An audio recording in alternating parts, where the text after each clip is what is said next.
Hey everyone. As many of you know, Blaine recently got out of prison, which is awesome. But then he made a post yesterday that I just read, and I'm struggling with it a little bit. No, okay, a lot of it. I'm struggling with it a lot of it. A few of the reasons why was a couple of his statements stating how basically he was in the wrong, he acted irresponsibly, how he committed the crime, how we're not above the law, etc., etc., etc. Like he said just a bunch of stuff. And the killer line, I posted it earlier, was like his mom had shared a quote that even if you know something's right, doesn't mean it's always right to do it, or something like that. Some like bogus. I'm not even going to go into it. It was just gross. So looking at it now, it's been like a year and a half? It's about a year and a half. A little over a year and a half since my dad died. Seriously can't believe it's been that long.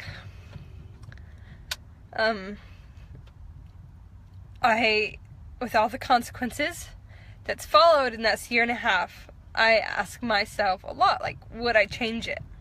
Would I change, anything? Would I ask my dad to come home? Would I tell him, that's not the right way to do it, you should just go legislatively and blah, blah, blah, blah, blah. When he first went out there, my first thought was like, Dad, what the heck are you doing? Like, you crazy guy, you told us to obey the law. And me, with my little naive understanding, I was really confused. But I also knew that my dad was a lot smarter than I was. And he knew the law a lot better than I did. So I had faith in him that he was making the right choice.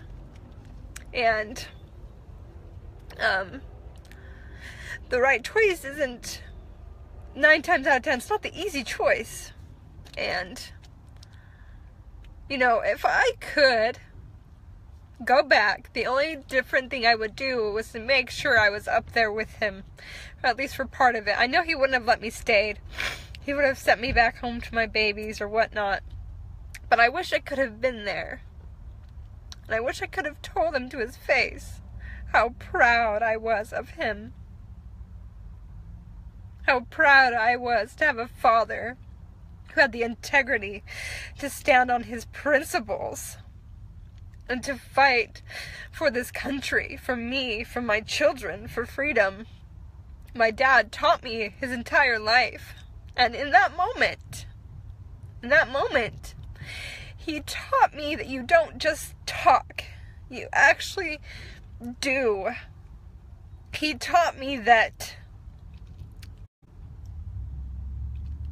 it is important to stand for freedom no matter the consequences, because when a man stands for freedom, he stands for God. And if he was to stand alone, he would still stand with God.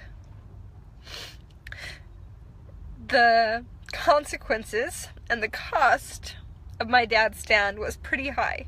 Not just for my family, but for many of the families. It was high for many of the people who have now, I guess, have turned away from the cause. Freedom is a hard thing. It's not an easy thing. But I would not change my dad's stand. I wish more than anything that it would have ended differently, but not at the cost of his integrity. I had a father who stood on his principles till the end, and not many people can say that. So, would I change it? Would I ask him to come home? No. It's been a hard year. A hard year and a half without my dad. There's a lot of learning. There's a lot of growing. There's a lot of having to learn to put your faith in God's timing. I'm not really good at that. I guess it's a good thing I'm learning.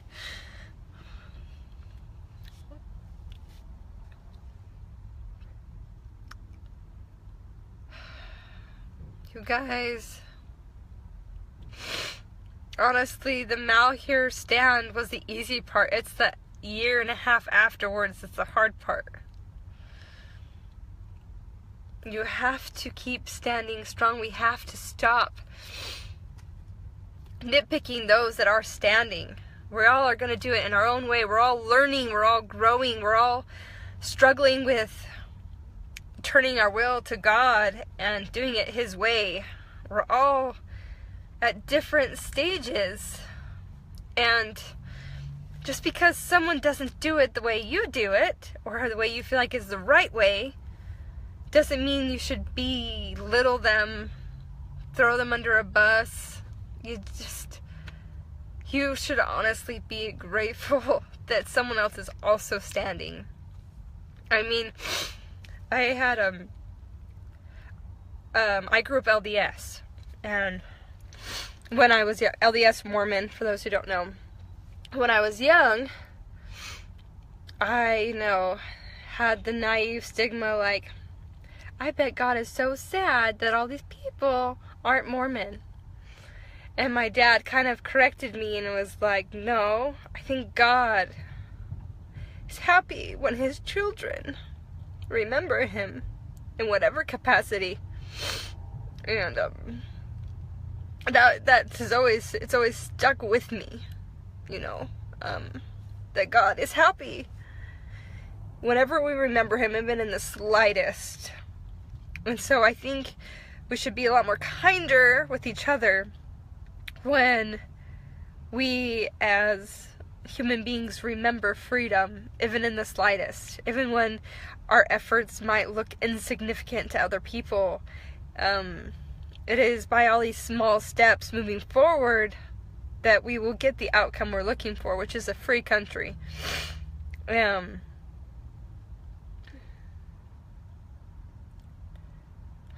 I swear, I just don't know how my dad had so many quotable quotes. Like, matters how you stand, freedom is colorblind. Watching the videos of my dad up there, I was like, oh my gosh, this man is on fire. He was always such an incredible person, but I would say the last 2 years of his life, going from the Bundy standoff to when his life was taken by the government in January of 2016, those 2 years, I just saw this huge change in my dad.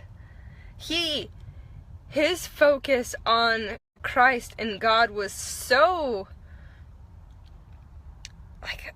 I won't say complete, because he wasn't perfect, but it was incredible to see the man he had become.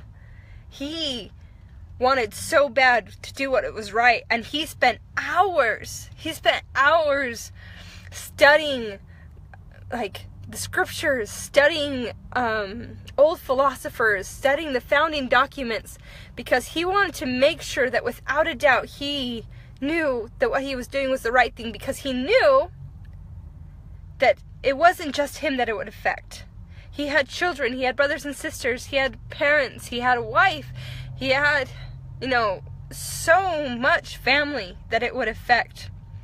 And the thing is, he knew people would listen. Well, I don't know if he knew people listened to him, but he knew that he had to be on the right side because people were listening. And he took that very seriously.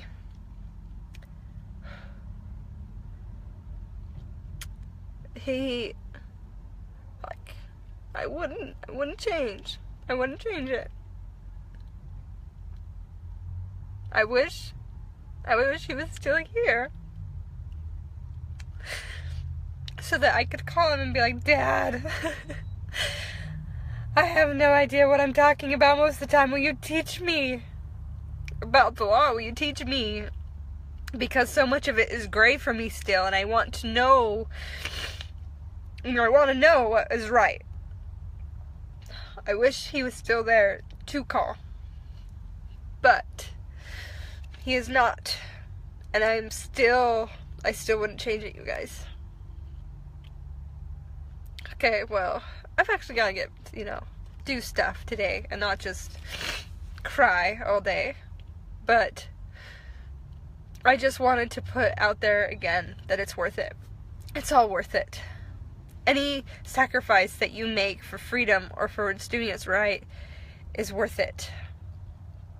Don't let anyone take that away from you. And if you are afraid, baby steps. Like, if you could take the first step, and we all have our own steps to take. If you can take the first step, the testimony of what you're doing is right will grow into you. And you will want to take that next one. We all don't have to be, perfect, amazing, strong-willed, incredible people like my dad right off the bat, But we can all hope to be that way at the end. So I would encourage you guys not to be perfect, but to take that one step forward. And if you don't know what that step is, if you ask God, I am 100% sure He will tell you. Or maybe your first step is asking God. I don't know. Just putting that out there. Alright. I love you guys. You're all amazing individuals. I have seen many of you give endlessly to this movement, to the hurricane victims. Like, I have seen this country pull together time and time again. There is hope for us. Okay. Love you guys. Have a blessed day.